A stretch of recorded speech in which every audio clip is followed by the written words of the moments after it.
시편 100편 1절에서 5절까지 보겠습니다.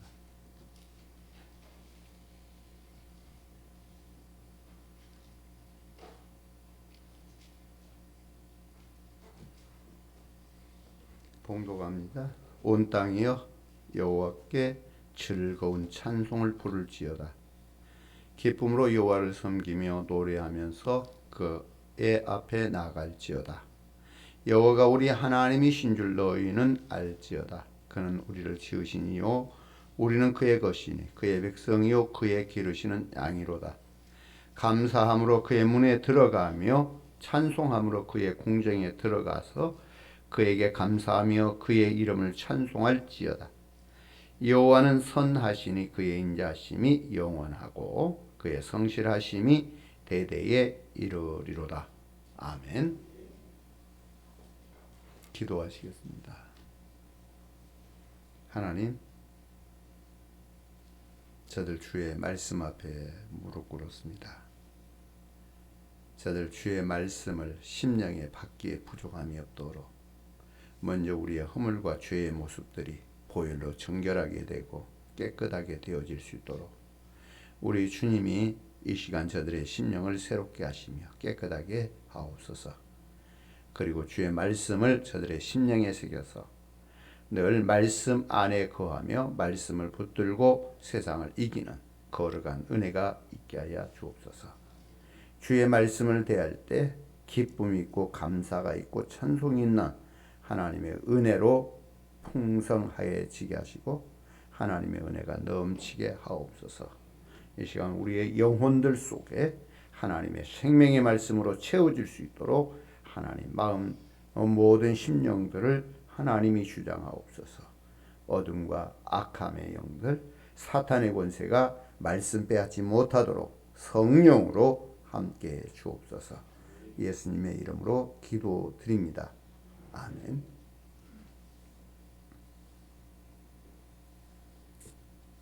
일본에 미즈노 겐조라고 하는 사람이 있었습니다.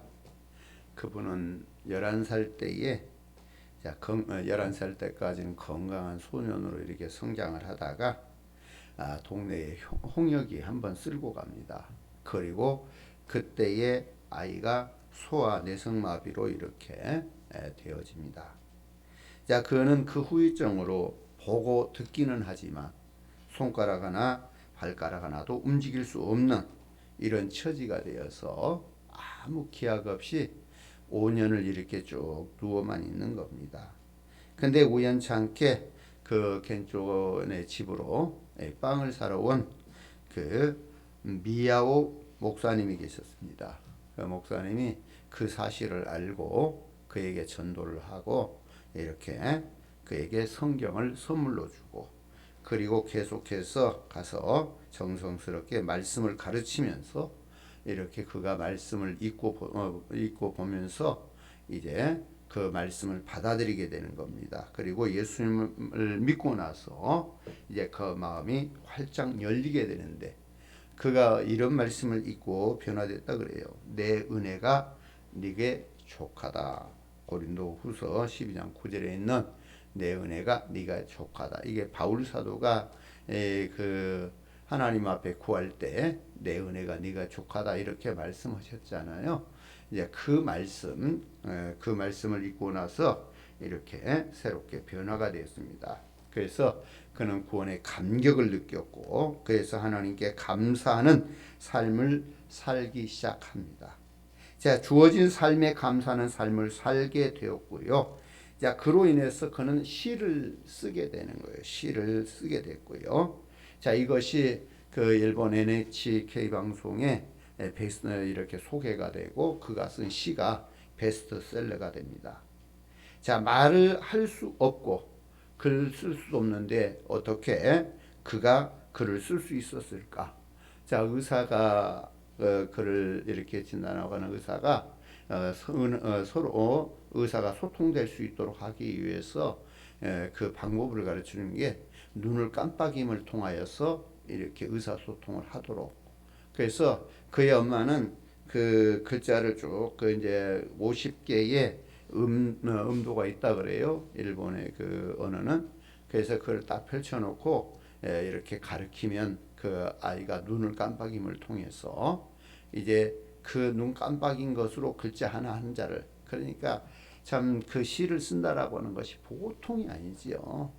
자, 이렇게 해서 한 10년 동안에 겨우 시 하나를 이렇게 지은 책 한 권을 쓰게 됐대요. 10년 동안에. 근데 그 시의 그 제목을 그렇게 잡은 거예요. 감사는 밥이다. 감사는 밥이다. 자, 이렇게. 그래서 이제 많은 사람들에게 참 좋은 평가를 받고, 그리고 그 일생에 정말 이 시 한 권을 nem을 통해서 많은 사람들에게 감동을 주고 많은 사람이 주께로 돌아오게 하는 자, 이 일을 하게 되었다. 이렇게 이야기를 하고 있어요. 자, 그가 쓴 시 중에 이런 시가 있어요. 그리스도를 알기 위함이라는 걸 깨달았습니다. 제목은 이제 이거이고요. 병으로 쓰러졌던 그때에는 눈물이 흐르고 슬펐지만 영의 아픔을 치유하시는 그리스도를 알기 위함이라는 걸 깨닫고 기쁨과 감사로 바뀌었습니다. 친구에게 예면당하는 그때에는 밤에 잠들지 못할 만큼 원망스러웠지만 영원히 변치 않는 친구 대신 그리스도를 알기 위함이라는 걸 깨닫고 기쁨과 감사로 바뀌었습니다.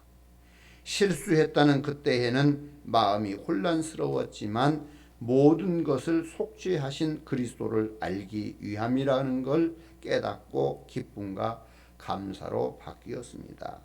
자, 여기에서 보면 후렴조로 기쁨과 감사로 바뀌었습니다. 이렇게 고백을 하고 있는 것을 볼 수가 있습니다. 자, 예수님을 인격적으로 만난 하나님의 자녀로 살아가는 사람은 기뻐하고 감사하는 사람으로 변화되어진다라고 하는 것을 우리가 알 수 있는 거죠. 자, 이 변화가 실제 우리 삶 속에서 구원받은 증거이고 열매라고 할 수 있는, 그러니까 예수 안에서 우리는 변화되어야 되는 거죠. 자, 주님을 만나면 불평하던 자가 변하여서 감사하는 자가 되는 겁니다. 원망하던 자가 변해서 기도하는 자가 될 것이고, 미움과 다툼의 사람이 변해서 용서와 화해자가 될 것이고, 십자가의 사랑의 사람이 되어지는 것. 자, 부정적인 생각만 하는 사람이, 비판만 하는 사람이 변해서 이제는 긍정적이고 믿음의 사람, 칭찬하고 격려하는 사람이 되어지는 겁니다. 나만 아는 이기적인 사람이 변해서 하나님과 이웃을 위해 희생하고 헌신한 자가 되어지는 겁니다. 자, 이것이 바로 예수님을 믿는 사람의 기적이고 내면의 혁명이라고 하는 것을 우리는 알 수 있게 됩니다. 그러니까 예수를 믿으면 변화가 있어야 되는 거예요. 그런즉 누구든지 그리스도 안에 있으면 새로운 피조물이라. 이전 것은 지나갔으니 보라 새 것이 되었도다. 자, 예수 안에서 우리는 이렇게 과거의 내가 아니라 이제 이전 것은 지나가 버렸고 새 것으로 변화되었다. 새롭게 되었다라고 하는 거죠. 자, 예수님께서 저와 여러분에게 원하는 것은 교리로만, 머릿속으로만 구원받는 것을 원치 않는다고 말씀하시는 거죠. 예수 믿고 용서받고 거듭난 구원받은 자의 삶을 현실로 누리며 살기를 원하시는 게 우리 주님의 우리를 향하신 뜻이라는 이야기. 복된 하늘의 신령한 선물들 우리가 받아 누리고 살기를 원하는 거예요. 자, 우리의 삶이 이렇게 정말 변화된 자의 삶으로 열매를 맺는 참 이러한 삶이 오늘 우리의 삶이 되기를 원합니다. 우리 주님이 원하는 게, 네가 내게 왔다면 내 안에서 과거 부정적인 것들을 다 버리고 이제는 긍정적이고 정말 내 안에서 이루시는 그 역사 안에서 누리고 살기를 원한다. 이게 하나님 우리 주님이 우리에게 원하시는 거죠. 자, 이 겐조라고 하는 사람이 일생에 지금 이제 소원을 가지고 있었는데 그가 소원하는 건 그거예요. 소리내 가지고 참 엄마에게 고맙다라고 말 한마디 하고 싶다는 거예요. 소리내서. 그리고 자기를 찾는 자들에게 감사합니다라고 이렇게 소리내서 말하고 싶다는. 또 하나님 아버지라고 크게 내어 불러보고 싶은 게 이 사람의 소원이었다라고 말하고 있어요. 자, 우리의 소원은 뭘까요? 우리의 소원은 외적인 소원, 물질적인 성취나 눈에 보이는 것들에 대한 소원 아주 중요하지요. 자, 그래서 우리는 우리의 소원을 어떤 목표를 삼고 이렇게 소원을 말하기도 합니다. 하지만 그런 외적인 소원만 우리가 가져간다라고 하면 그는 건강한 성도가 될 수가 없습니다. 성도는 내면에 항상 소원을 가지고 있는데 영혼의 깊은 곳에서부터 정말 우리가 갖는 그 소원을 가져야 될 겁니다. 영혼의 깊음 속에 갖는 소원은 뭘까요? 주님과 친밀하게 정말 내가 주님 부르면 주님은 어디에서든 내게 대답하시고 말씀하실 것을 생각하고 참 그 소원을 갖는 우리가 되어야 되지 않을까라고 하는 거죠. 참된 행복은 내면 곧 마음 깊은 곳에서부터 우리에게 나온다라고 하는 것을 우리는 아셔야 됩니다. 자, 우리의 마음을 하나의 정원으로 표현한다면 그 마음의 정원에 좋은 씨앗들을 뿌리면 아름답고 향이 나는 그러한 열매, 그 꽃이 피고 또 열매 맺게 되는 그런 역사가 있어질 것입니다.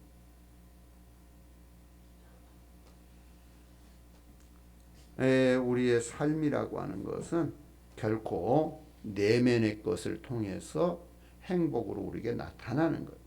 자, 다른 이나 환경의 변화로 인해서 정말 빼앗기지 않는 이 행복은 내면에서 나오는 거겠지요. 뭐 외면의 것, 내가 가지고 있는 것들은 물질적인 이런 것들 어느 순간에 빼앗길 수 있어요. 참 친구가 좋다고 친구가 그렇게 같이 있는데 그 친구가 빼앗길 수도 있어요. 그러나 내 내면에 있는 것은 누구에게도 빼앗기지 않는다라고 하는 것을 우리는 아실 겁니다. 자, 사람들에게 행복이 뭐냐고 물어본다면 많은 사람들이 연봉이나 지평수나 재산, 권세, 권력, 영향력 이런 것들을 전부 이야기할 거예요. 그것도 필요하지요. 그것이 있을 때의 만족감을 갖겠지요. 그러나 우리의 내면에 있는 것이 오히려 우리에게 참 만족을 주고 참 행복을 준다라고 하는 것을 우리는 아셔야 됩니다. 자, 성경은 우리에게 이렇게 말하고 있죠. 믿음, 소망, 사랑, 또 용서, 화평, 은혜, 감사 이와 같은 것들이 행복의 인자, 어찌 보면 행복의 씨앗이다라고 말해줄 수 있는 것을 우리는 아셔야 됩니다.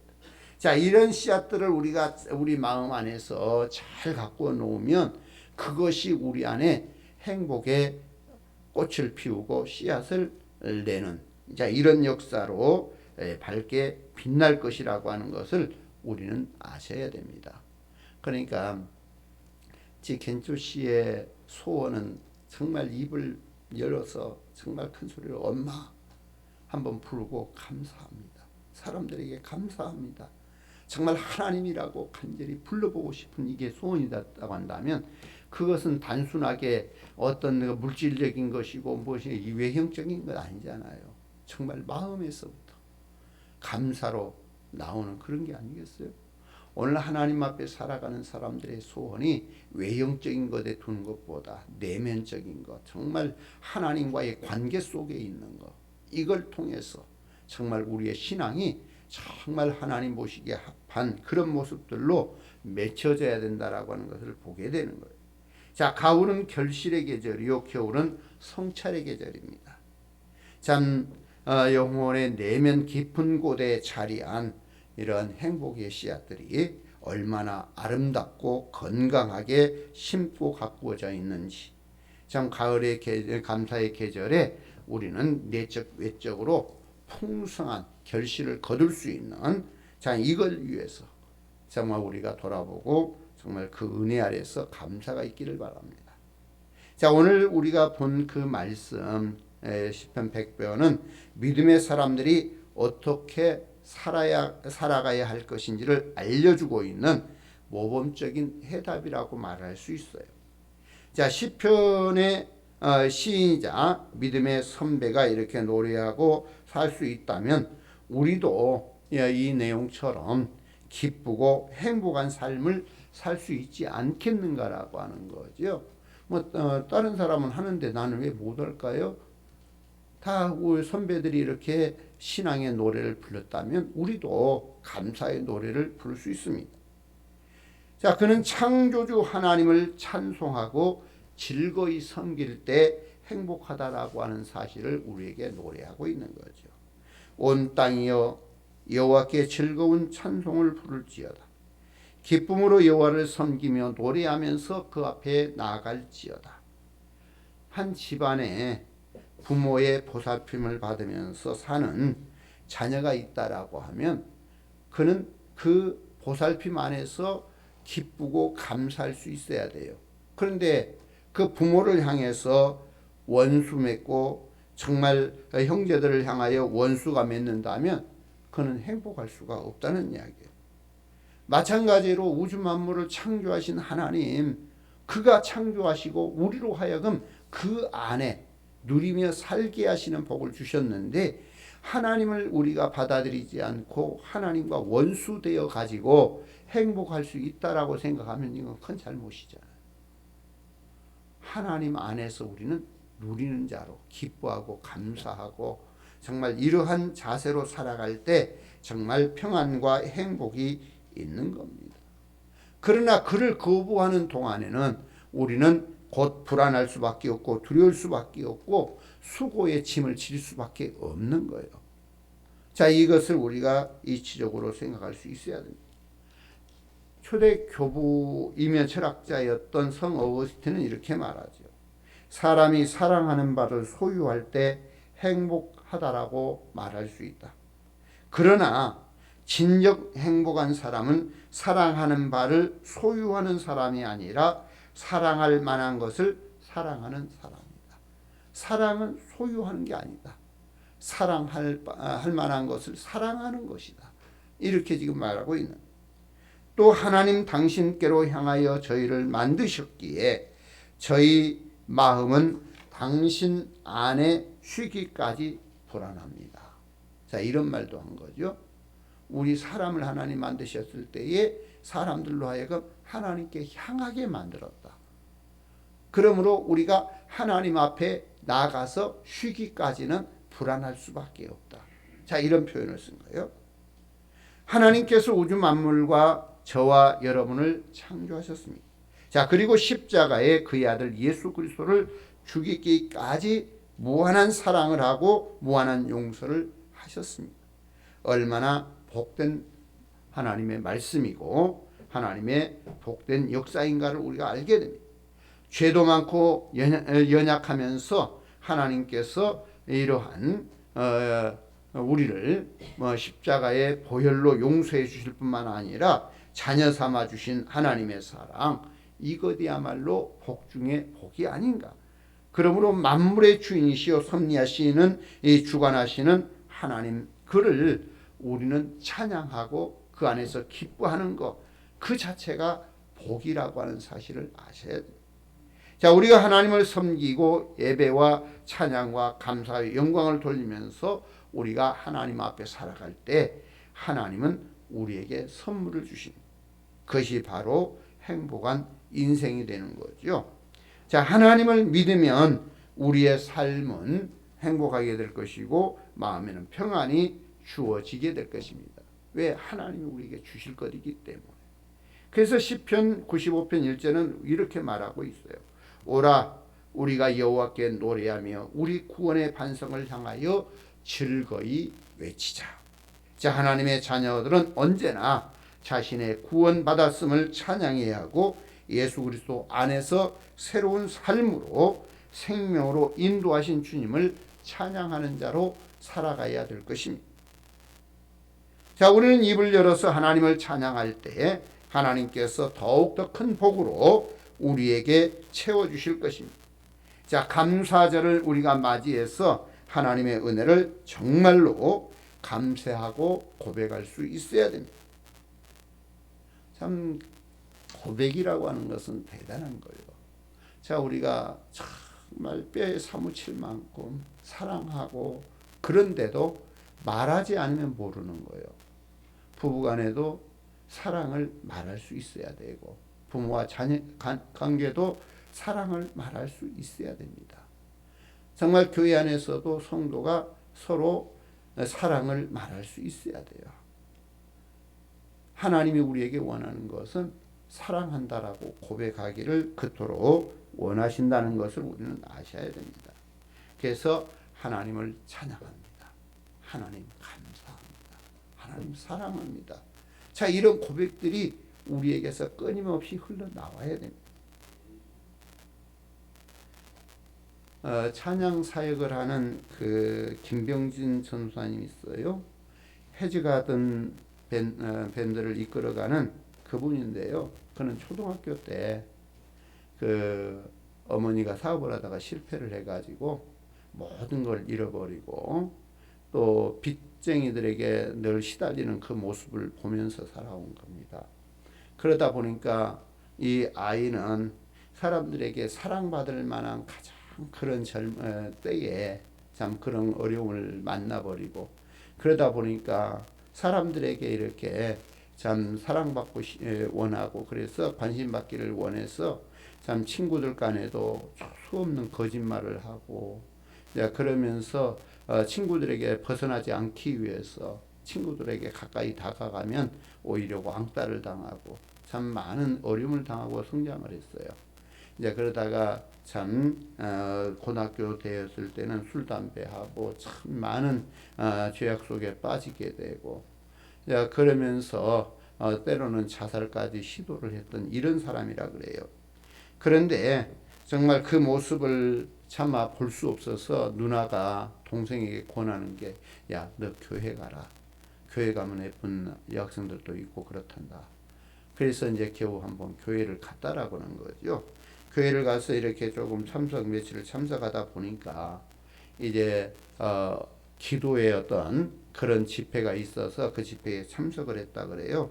그런데 그 참석하는데 앞에 찬양단이 찬양을 하는 그 찬양이 이런 찬양을 하는 거예요. 나 무엇과도 주님을 바꾸지 않으리. 다른 어떤 은혜 구하지 않으리. 오직 주님만이 내 삶의 도움이시니 주의 얼굴 보기 원합니다. 이 찬양을 들을 때에 마음에 감동이 온 거죠.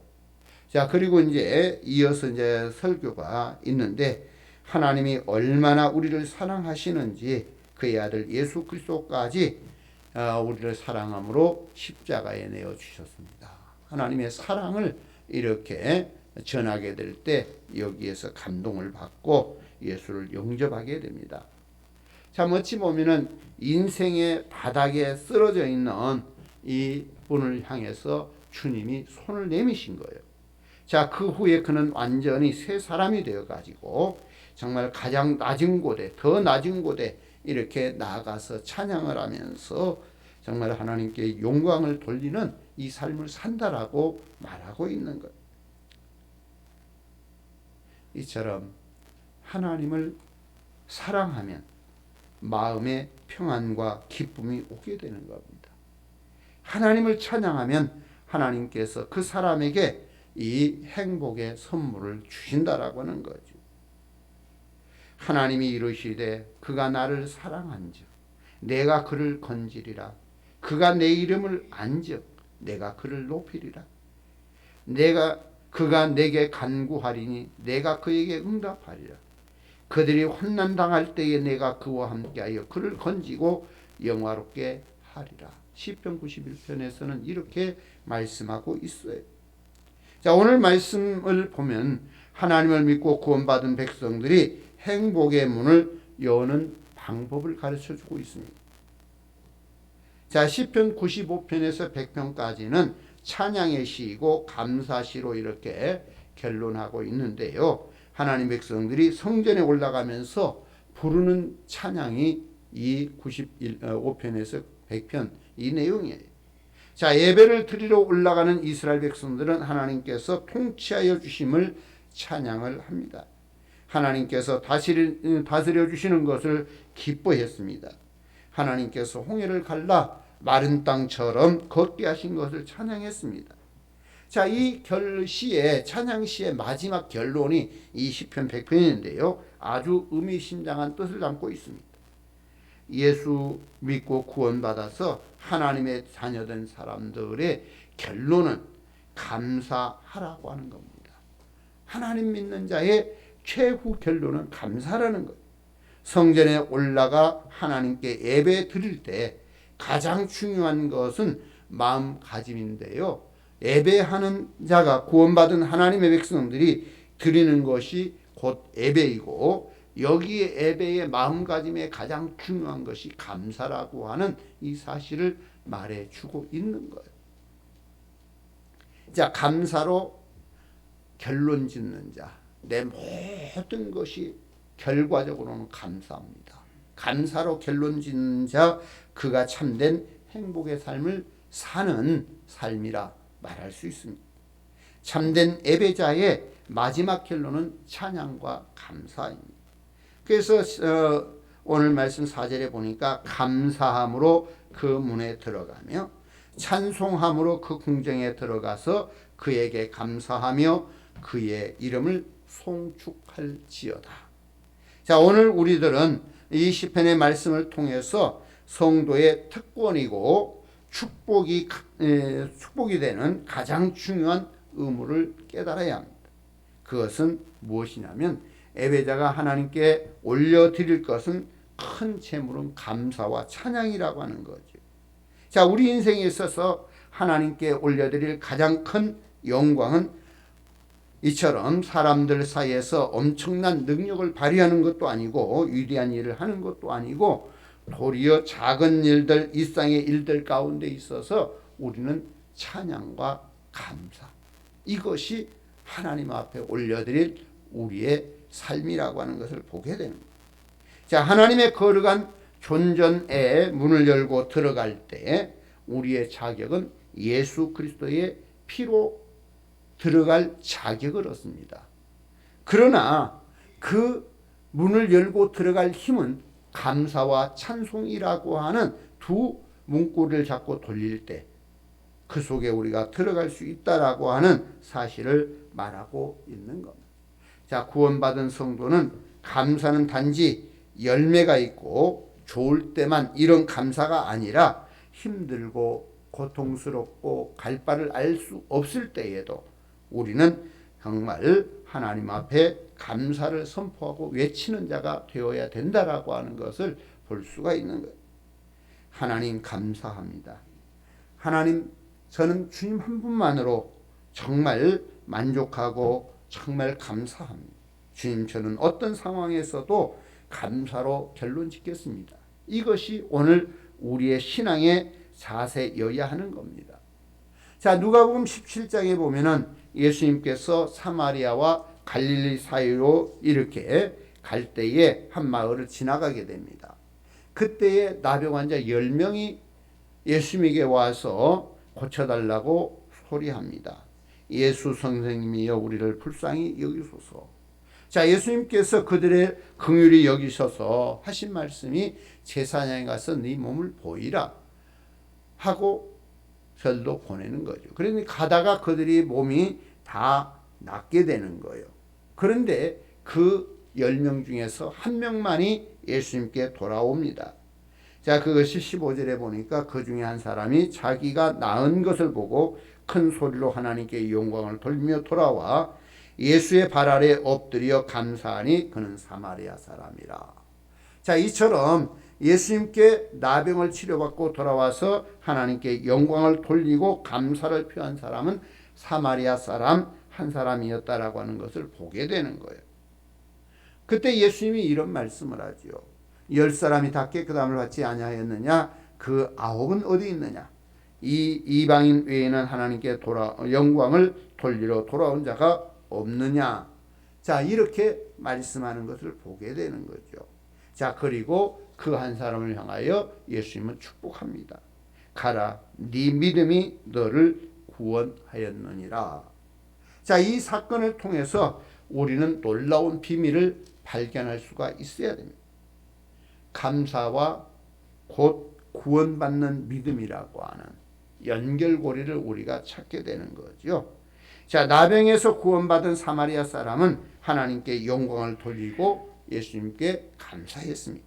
그런데 예수님께서 그의 행위를 보시면서 그것을 믿음이라고, 구원받은 믿음이라고 말씀하시는 것을 보게 됩니다.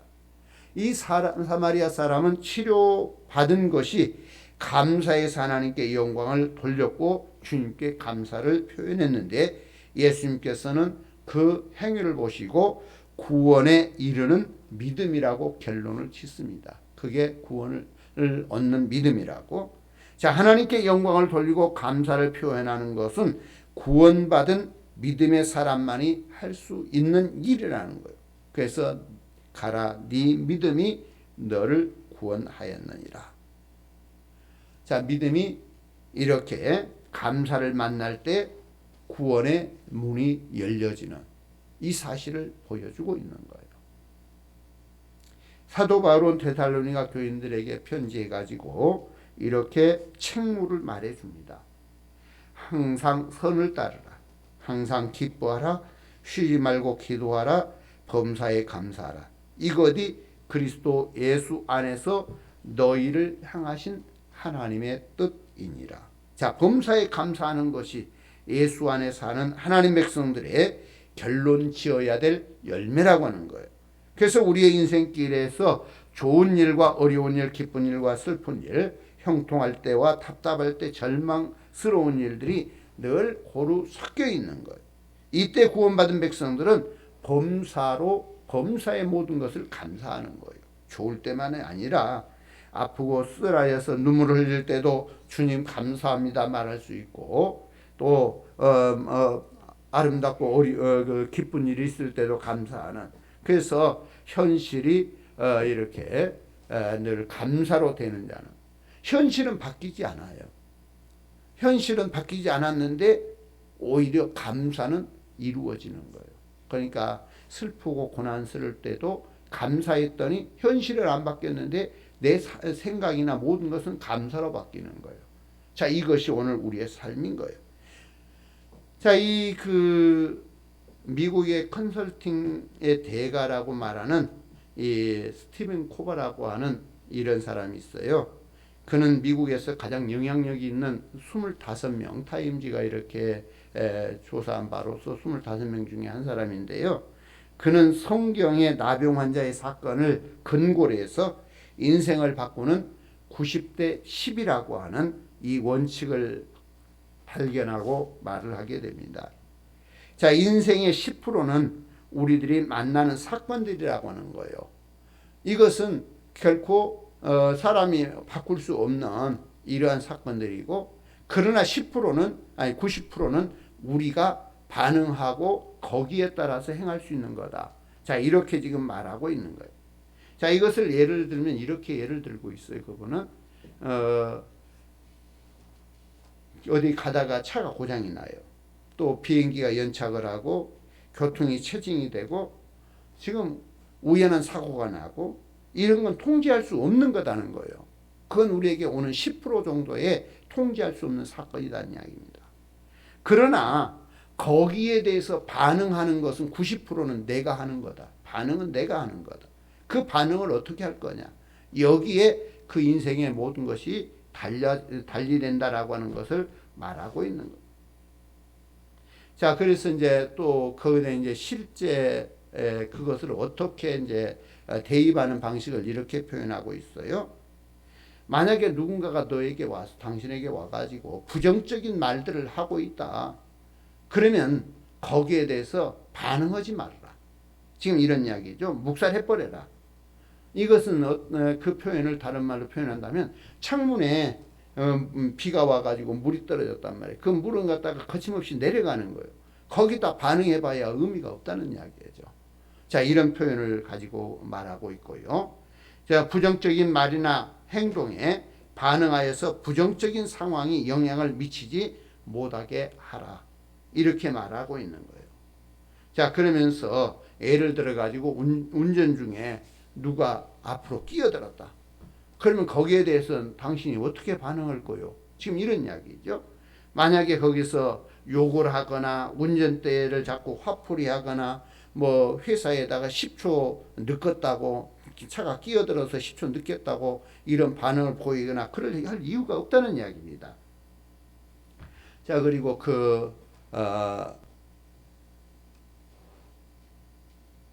그런 이제 걱정을 하고 뭐 이제 이런 상황 속에서 그를 반응할 필요가 없다는 거예요. 그리고 만약에 회사에서 해고당했다 그러면 거기에 대해서 반응하고 괴로워하고 그럴 시간에 차라리 다른 직장을 찾을 시간을 가져라. 자, 이런 정도로 이야기하고 있는 겁니다. 자, 짜증나는 일에 닥쳤을 때 잠깐 심호흡을 하면서 하늘 한번 바라보고 주변을 바라보라는 이야기예요. 그러면 모든 것이 새롭게 모든 것들이 새롭게 다가온다는 거죠. 그러니까 쉽게 이제 그분의 이야기는 곧 이 10%는 우리가 대응해서 거기에 대해서 어떻게 할 수 있는 조건이 아니고 이것은 우리에게 올 수 있는 사건이고 그러나 거기에 대한 우리가 반응할 수 있는 것은 90%인데 이 반응을 어떻게 할 거냐. 거기에 대해서 우리가 무반응으로 가야 될 부분은 무반응으로 갈 것이고 거기에 이제 대처하는 것을 잘해야 된다. 지금 이런 부분들을 이렇게 말해주고 있는 것을 보게 됩니다. 자, 그런데 사람들은 어떤 일을 만났을 때 불평할 만한 일들 또 불평하지 않을 만한 일들 막 이런 것들이 수없이 함께 있는 거예요. 자, 그런데 어떤 사람들은 불평할 만한 일도 불평하지 아니하고 감사로 받는 사람이 있는가 하면 어떤 사람은 감사해야 될 일도 불평으로 받아들이는 이런 사람들도 있다라고 하는 것을 볼 수가 있는 거라는 이야기죠. 자, 그래서 오늘 하나님 앞에 살아가는 사람들의 삶의 자세는요, 이 모든 것을 감사로 받고 감사로 행할 때 그 인생 자체가 새롭게 된다라고 하는 것을 우리는 알 수 있어야 됩니다. 그래서 구원받은 하나님의 백성으로서 어떤 상황 속에서도 감사를 택하는 것. 그러니까 불평을 택하는 자들은 감사할 만한 일도 불평으로 해서 그 인생 자체가 많은 짜증과 불평으로 연속돼요. 그는 행복할 수가 없는 거예요. 그러나 불평한 일도 감사로 바꾸면 그 삶 속에서 모든 것이 감사로 행복을 이루게 된다라고 하는 거예요. 그래서 감사함으로 하나님의 집에 들어가고 찬양함으로 하나님의 품에 안기는 이 삶이 오늘 우리의 삶이 되기를 바라요. 그래서 정말 하나님 앞에 나가는 자는 지금 4절의 말씀처럼 감사함으로 그 문에 들어가며 찬송함으로 그의 궁정에 들어가서 그에게 감사하며 그의 이름을 송축할지어다. 자, 오늘 하나님 앞에 사는 사람들은 이러한 감사가 있기를 주의 이름으로 축원합니다. 기도하겠습니다. 하나님 감사합니다. 감사절기에 한번 우리의 삶을 돌아보면서 감사로 살아가기를 원합니다.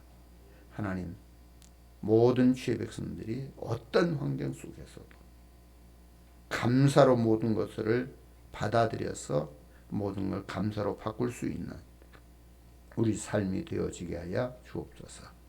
우리 하나님만이 주 되심을 저들이 고백하오니 영으로 육으로 새롭게 하며 온전하게 하옵소서. 예수님의 이름으로 기도드립니다. 아멘. 지금은 우리 주 예수 그리스도의 은혜와 하나님 아버지의 무한하신 사랑하심과 성령의 감동 감화 역사하심이 오늘 주 앞에 서며 감사를 알고 감사로 살아가기를 원하는 모든 주의 자녀들 머리 위에 영원히 함께 계시옵기를 간절히 축원하옵나이다. 아멘.